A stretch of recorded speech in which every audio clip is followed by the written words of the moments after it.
Hey guys, a very good evening to all of you. Hope everyone is doing great. This is Sonia Setia, your accounts tutor. So we were discussing question answers of partnership fundamentals. So this video is for class 12th account students who are having DK Goel as their book. So up to question number 61. Question number 1 to 61 we have discussed in the previous videos. In today's video, we are going to discuss question number 62, right? So 62 question partnership fundamentals का.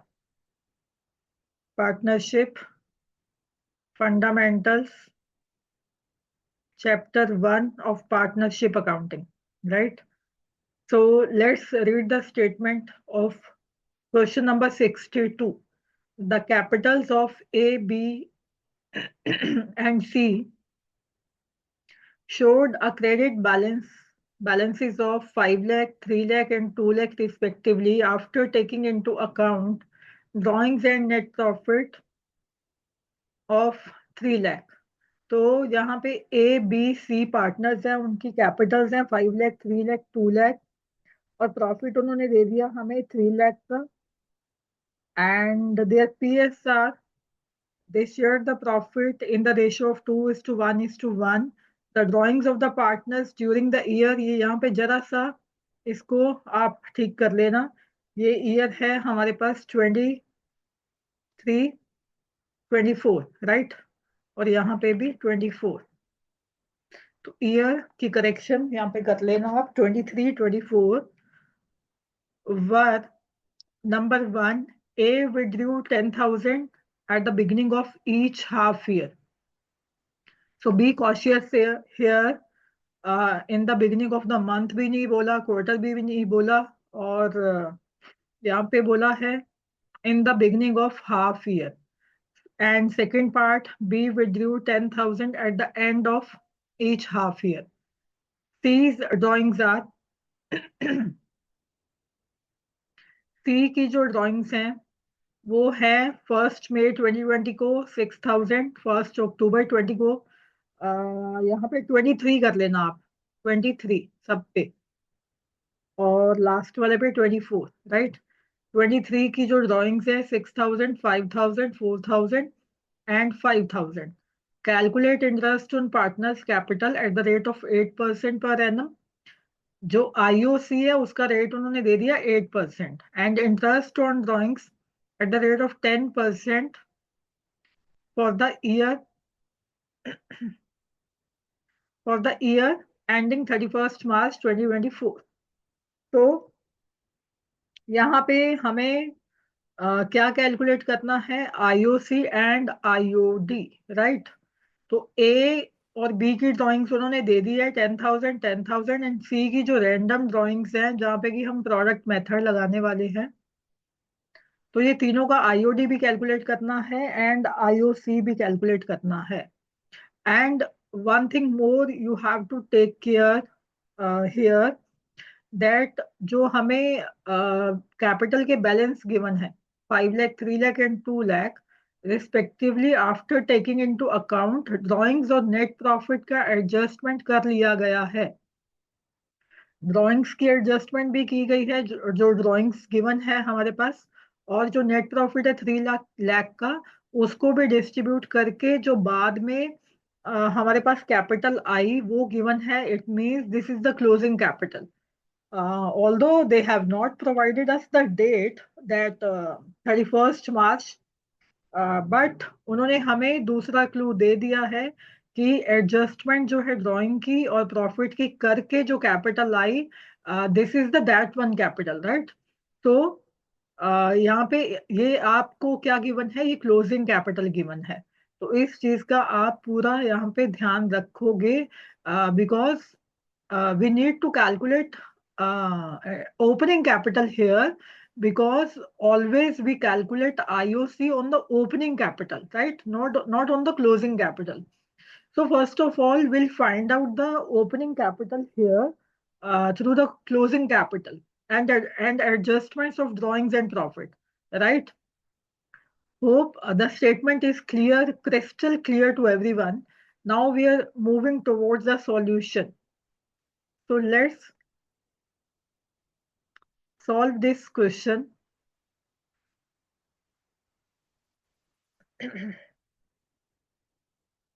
So working note number 1, here you will write calculation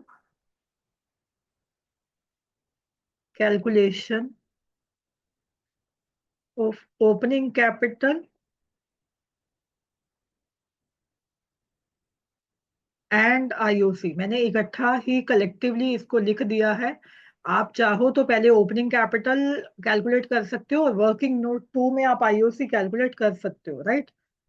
तो first of all will write closing capital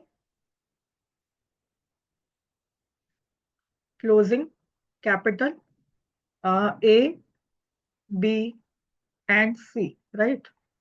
तो इनकी closing capitals लिख लेते हैं हम। तो closing capitals we have 5 lakh, 3 lakh and 2 lakh. उसके बाद हम क्या करने वाले हैं, प्लस ड्रॉइंग्स। तो ड्रॉइंग्स हमारे पास गिवन है 10,000 ही, एक ही, बट वो हाफ ईयर की ड्रॉइंग्स है, राइट? 2 बार निकाला गया। हाफ ईयरली मीन्स 2 बार निकाला गया। First in the first half of 6 months and in the second half. तो एक ही ड्रॉइंग्स यहाँ पे कितनी बन जाती है, 10,000 into 2 that is 20,000 and so as of B 10,000 into 2 20,000। और सी की हम टोटल ड्रॉइंग्स देख लेते हैं कि सी ने कितना ड्राइंग किया है। क्वेश्चन में एज गिवन 6,000, 5,000, 4,000 एंड 5,000। तो इसका भी अगर आप टोटल करते हो आपको 20,000 मिलेगा, राइट? तो सी की ड्राइंग्स का भी आप टोटल कर लोगे, दैट इज 20,000। तो तीनों का 20,000 20,000 है हमारे पास। तो add drawings 20,000, 20,000 and 20,000, right? Minus क्या करने वाले हैं, profit.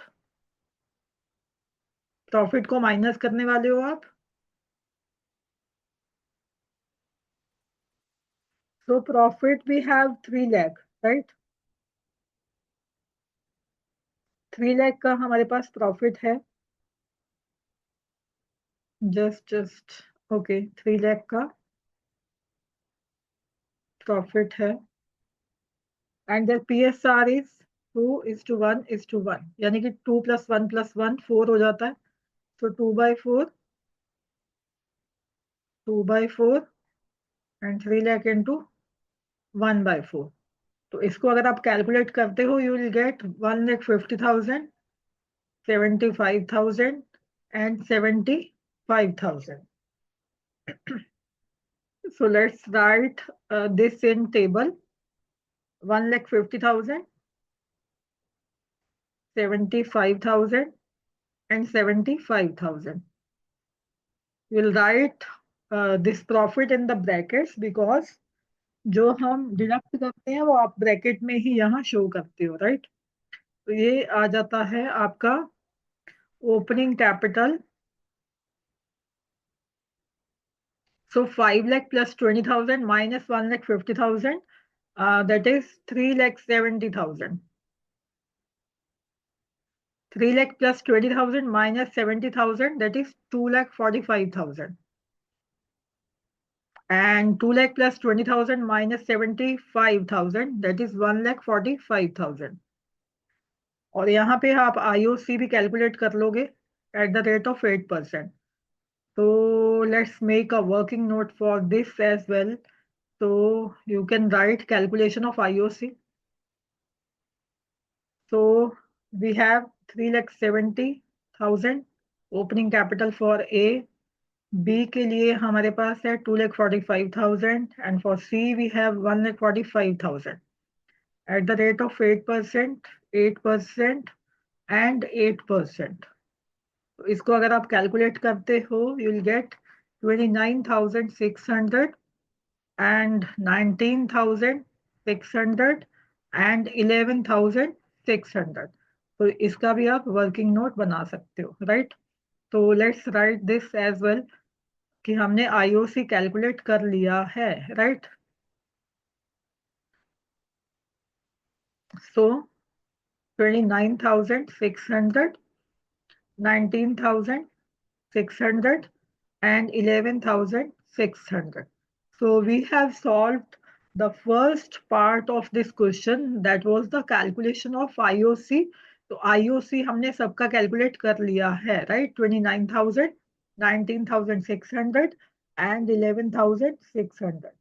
Now let's move towards the calculation of IOD, right? IOD का कैलकुलेशन अभी हम करेंगे, सेकेंड पार्ट। तो जो है आईओडी के लिए हमें एवरेज पीरियड चाहिए होगा ए और बी के लिए। सो यहाँ पे आप वर्किंग नोट नंबर 2 दे सकते हो, कैलकुलेशन ऑफ आईओडी। आप पूरा लिखने वाले हो फुल फॉर्म में, interest on drawings. Don't copy में आईओडी नहीं लिखोगे आप, इंटरेस्ट ऑन ड्रॉइंग्स। तो एक टाइमलाइन बना लेते हैं हम।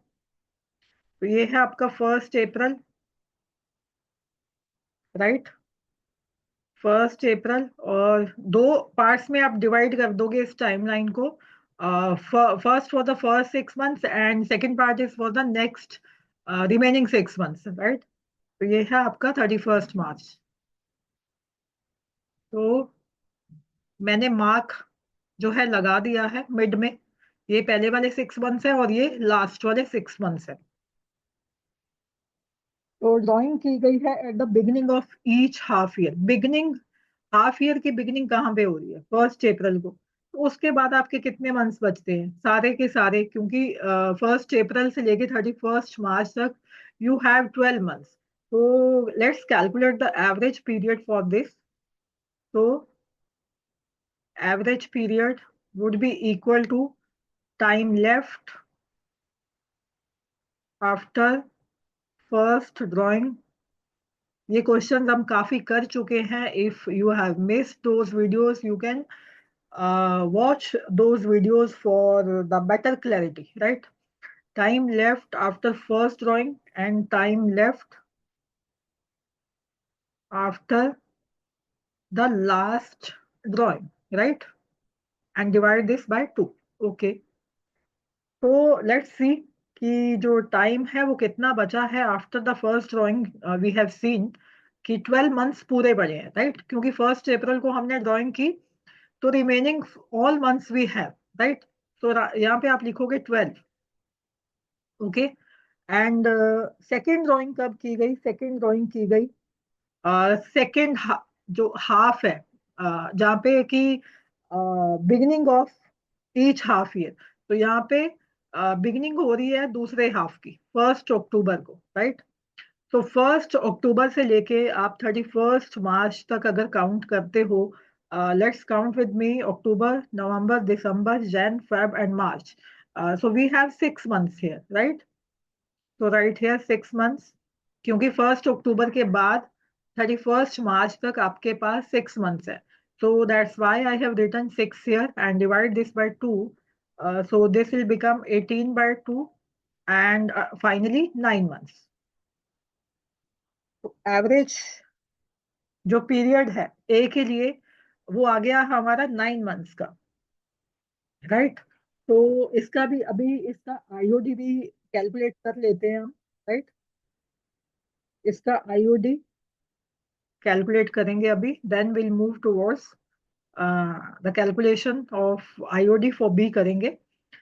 तो IOD would be equal to interest on drawings would be equal to total drawings। अब जो है डायरेक्टली नहीं लिखने वाले, that 20,000 into rate by 100 into 9/12, तो आपको पहले थोड़ा फॉर्मूला स्पेसिफाई करना है कि क्या शो करना चाह रहे हो आप एग्जामिनर को।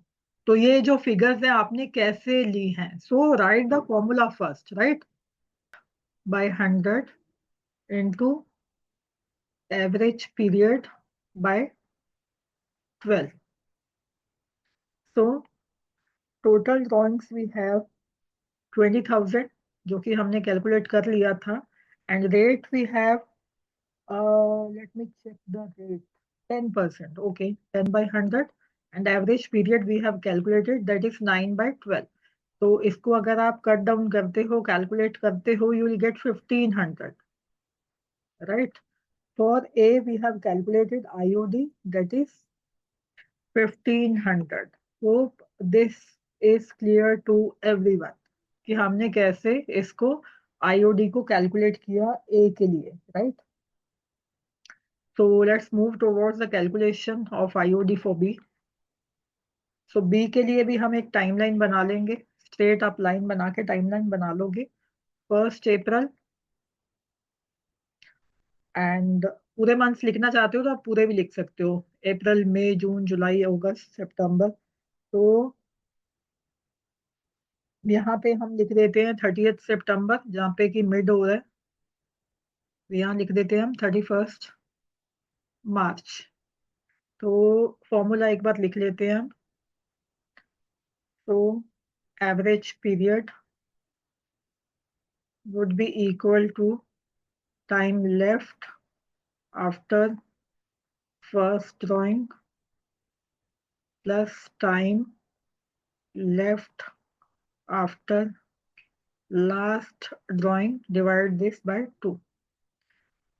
तो लेट्स सी कि हमने जो बी ने है फर्स्ट ड्राइंग कम की है, तो बी ने फर्स्ट है 10,000 at the end of each half year. अगर एंड ऑफ हाफ ईयर पे की गई है, तो एंड इस हाफ ईयर का एंड कब हो रहा है, 30 सितंबर को, यानी कि यहाँ पे जो है फर्स्ट ड्राइंग की गई। तो यहाँ से आप काउंट कर लोगे 31 मार्च तक। तो how many months we have, 6 months. And last drawing कब की गई हो गई, लास्ट ड्राइंग सेकेंड हाफ के एंड पे, यानी कि 31 मार्च को, राइट। ये है आपकी लास्ट ड्राइंग। तो 31 मार्च टू 31 मार्च हमारे पास कितना पीरियड बचता है, 0। So 6 + 0/2, then 6/2 is equal to 3 months.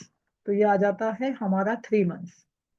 Let's calculate, ये हमने एवरेज पीरियड कैलकुलेट किया अपनी एक टाइमलाइन बना के। Now let's calculate IOD. तो आईओडी फॉर बी, तो IOD would be equal to total drawings into rate by 100 into average period by 12, right. Total drawings हमने कैलकुलेट कर ली थी, 10,000 इंटू 2 करके 20,000, right. Rate we have 10%, and average period also we have calculated, that is 3, so 3/12। तो इसको अगर आप calculate करते हो, कट डाउन करते हो, यू विल गेट 500, राइट। तो ये हमने आईओडी ए के लिए भी कैलकुलेट कर लिया, एज वेल एज बी के लिए भी कैलकुलेट कर लिया। Now we are left with the C. C के लिए हमारा जो है पेंडिंग है आईओडी कैलकुलेट करना। सो आईओडी फॉर सी, तो ये सी के लिए हम आईओडी कैलकुलेट कर रहे हैं, पार्टनर सी के लिए, राइट। इसको आप थोड़ा हाईलाइट कर दोगे, पूरा लिखोगे आप आईओडी कैलकुलेशन, आप पूरा लिखोगे calculation of interest on drawings for partner C, right. तो इसके लिए हम प्रोडक्ट मेथड लगाने वाले हैं। You will write date, amount, period and product, right. So date है हमारी 1 मई 2023। आप डेट थोड़ा ठीक कर लेना, वहां पे 21 गिवन है तो 23 कर लोगे आप। 1 अक्टूबर 2023, तो डेट आपको वही लिखनी है जो कि क्वेश्चन में गिवन है, right. Date doesn't matter here, but you have to write the correct date in examination. 1st December 2023 and 1st March 2024, right? So let's write the amount कि कितना कितना ड्राइंग किया गया 6,000, 5,000, 4,000 एंड 5,000। तो पीरियड आप calculate करोगे 1 मई से। तो थोड़ा सा रेक्टिफाई आपको करना पड़ेगा यहाँ पे डेट्स में। This is the 31st December and this is 31st March, right? तो 31st March, sorry, 31st December to 31st March आपके 3 मंथ्स हो जाते हैं, Jan Feb and March. And 31st March to 31st March, तो आपका क्या बनता है, 0 मंथ्स, राइट? तो बी कॉशियस हेयर, डेट का आपको एग्जाम में ध्यान रख के ही कैलकुलेट करना है अप टू 31st March। तो यहाँ पे थोड़ा सा आप रेक्टिफाई करोगे इसको, डेट को। ये है आपका 1 मई, this is 1 October and this is 31st December and this is 31st March। so accordingly we have calculated the period months। अब हम क्या करेंगे, प्रोडक्ट के लिए amount multiplied with the period. So 11 into 6,000 would be 66,000 and 5 into 6 30,000 and 4 3s are 12,000 and this would become 0। तो आपका product आ जाता है 1,08,000। तो इस प्रोडक्ट से ही हमें काम है, इस प्रोडक्ट को ही हम यूटिलाइज करने वाले हैं। So let's write the formula of IOD. So this is the calculation for partner C. So IOD would be equal to total drawings into rate by 100 into 1/12। तो जो एवरेज पीरियड है उसमें हम क्या लेते हैं, average period by 12। But in product method will write 1/12। This is the formula, this we have discussed, right, कि क्यों हमने 1/12 लिखा। सो total drawings into rate by 100 into 1/12। So let's write the total drawings, means the product। ये आपकी total drawings आ गई हैं, right? This one is the total drawing। So 1,08,000 into rate we have 10/100 into 1/12। तो इसको अगर आप calculate करते हो you will get 900। Hope all the workings are clear। ये product method था हमारा and ये IOD हमने calculate किया। B के लिए how we have calculated average period and this is the IOD for A and B, right? तो hope ये IOC हमने कैसे निकाला ये भी आपको क्लियर है। तो फर्स्ट ऑफ ऑल हमने ओपनिंग कैपिटल कैलकुलेट किया, फिर हमने IOC कैलकुलेट किया, फिर हमने IOD कैलकुलेट किया। Hope the question number 62, question number 62 is clear to everyone, right? And prepare well for the boards and hope आपकी तैयारी अच्छे से चल रही है। So meeting you in the next video. Till then, stay tuned, take care, goodbye, and thank you so much.